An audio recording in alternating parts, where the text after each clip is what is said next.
आज हम 11th class का चैप्टर सेकंड स्टार्ट कर रहे हैं, संबंध एंड फलन। और इसमें सबसे पहला टॉपिक आता है आपका क्रमित युग्म। क्रमित युग्म होता क्या है हमारा? क्रमित युग्म होता है जब दो वस्तुओं को किसी एक निश्चित क्रम में लिखा जाता है तो इस प्रकार प्राप्त होने वाला जोड़ा क्रमित युग्म कहलाता है। यानी कि निश्चित क्रम में लिखा जाता है। जैसे कि हमने समुच्चय में पढ़ा कि हमारा कोई एक समुच्चय ए है और ए है हमारा, ए और बी इसके कोई भी दो अवयव हैं, तो इन दोनों अवयवों को हम क्रम चेंज कर सकते हैं। यानी कि हम ऐसे भी लिख सकते हैं इस सेट को कि बी कॉमा ए, लेकिन क्रमित युग्म के अंदर इनका क्रम चेंज नहीं होता है। यानी कि किस तरीके से लिखते हैं, एक निश्चित क्रम होता है। यदि ए कॉमा बी इस तरीके से आएगा तो हम इसके क्रम को चेंज नहीं कर सकते। यानी कि ए इसका प्रथम अवयव कहलाता है, प्रथम निर्देशांक कहलाता है, और बी क्या कहलाता है, इसका द्वितीय निर्देशांक कहलाता है। तो ये इसकी खासियत होती है कि इसका जो क्रम रहता है वो कैसा रहता है, हमारा निश्चित रहता है, और इसीलिए इसे क्रमित युग्म कहा जाता है।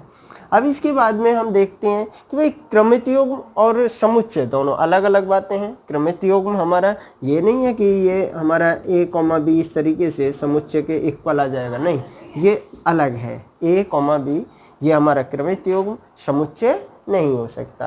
दूसरी बात कि दो क्रमित युग्म दे रखे हैं यदि, और हम कहते हैं कि दोनों क्रमित युग्म इक्वल हैं हमारे, तो इसकी एक कंडीशन होती है। भाई इस कंडीशन को देखते हैं पहले कि यदि ए कोई हमारा क्रमित युग्म है, हमारा मान लीजिए ए कॉमा बी है, और हम कहते हैं कि ये जो है सी कॉमा डी ये हमारा क्रमित युग्म दोनों इक्वल हैं, तो देखो इक्वल एक ही कंडीशन में हो सकते हैं कि इसके जो प्रथम घटक, इसका प्रथम घटक और इसका प्रथम घटक कैसे होने चाहिए, इक्वल होना चाहिए। यानी क्या आना चाहिए, ए इक्वल टू सी आना चाहिए, और बी इक्वल टू क्या आना चाहिए, हमारा डी होना चाहिए, बी इक्वल टू डी होना चाहिए। ये इसकी कंडीशन है क्रमित युग्म की। क्रमित युग्म में क्रम हमारा कैसा रहता है, निश्चित रहता है। इसके बाद हम देखते हैं इसमें एक्सरसाइज 2.1 है हमारी, और इसमें फर्स्ट क्वेश्चन है आपका,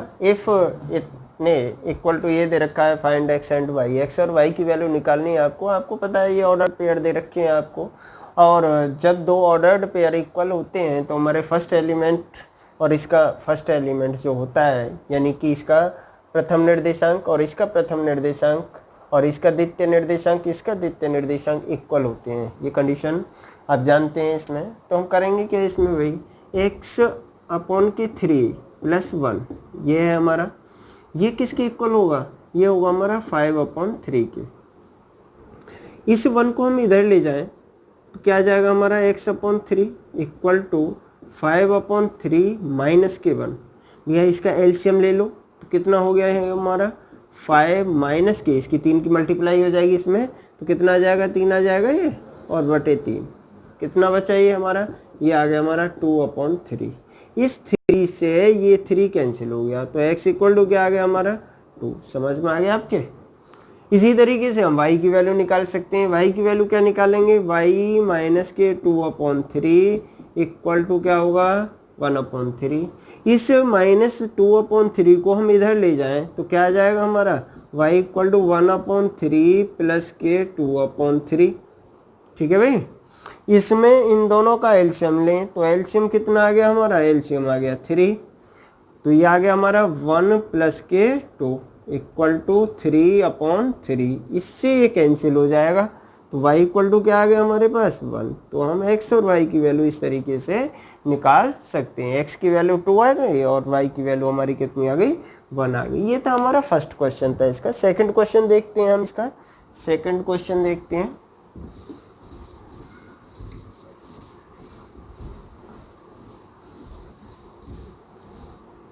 अब आते हैं आपके कार्टेशियन प्रोडक्ट के क्वेश्चन। देखो कार्टेशियन प्रोडक्ट क्या होता है, कार्तीय गुणन होता है। यदि कोई एक ए सेट है हमारा, और ए सेट के अंदर कोई भी एलिमेंट है, एक सेट है हमारा, चलो समुच्चय ले लेते हैं, ए और बी है। एक बी सेट दे रखा है हमें, और बी सेट दे रखा है हमें 1, 2 और 3 दे रखा है। जब हम इनका कार्तीय गुणन करते हैं, यानी ए क्रॉस बी निकालते हैं, ये कार्तीय गुणन है हमारा, तो हम करते क्या है, यहाँ पर ए बी क्रॉस करेंगे हम 1, 2 और 3।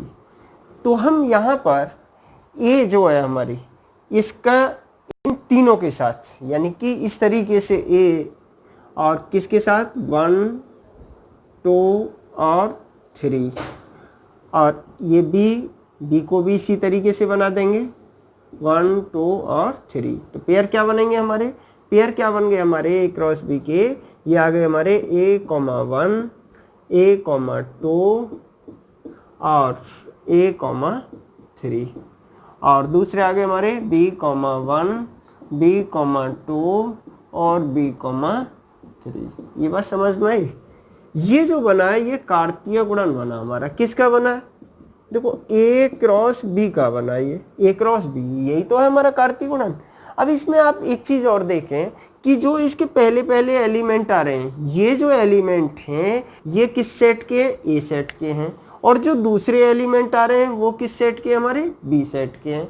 अच्छा एक बात और, A में जो अवयव हैं, जो एलिमेंट हैं इसके अंदर, वो कितने हैं हमारे, यहाँ पर अवयव कितने, 2 हैं, और B सेट में देखें अवयव वो कितने हैं हमारे, 3 हैं।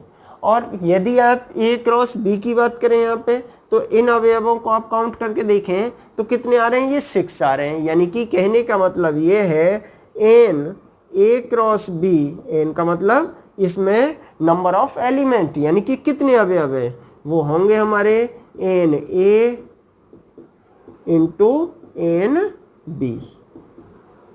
यानी A क्रॉस B में जो नंबर ऑफ एलिमेंट हैं वो होते हैं नंबर ऑफ एलिमेंट A के into number of element B के, यानी इन दोनों की क्या कर देंगे, मल्टीप्लाई कर देंगे। यही क्वेश्चन है हमारा सेकंड। इसका सेकंड क्वेश्चन क्या है हमारा, यदि समुच्चय A में 3 अवयव हैं, तो देखो इस क्या क्या रहा है, ये समझ में आ गया होगा आपके। ये कहता है समुच्चय A है हमारा, एक सेट दे रखा है और इसके अंदर कोई 3 अवयव हैं, भाई एक और एलिमेंट ले लिया मैंने, तो इसमें यदि मैं बात करूं यहाँ पे एन ए, वो कितने हैं हमारे पास, 3 हैं।